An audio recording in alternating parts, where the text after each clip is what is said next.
দিতে গিয়ে গোবিন্দের চরণ দুখানে জড়িয়ে ধরে।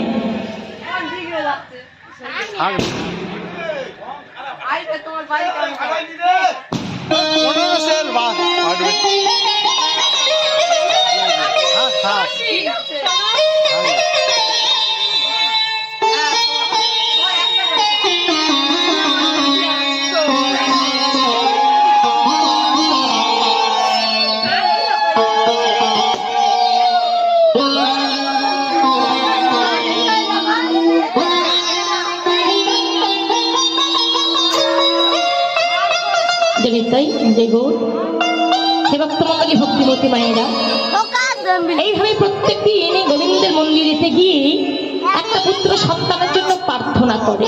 দেখতে দেখতে বাবা বেশ কিছুদিন গত হয়ে যাচ্ছে।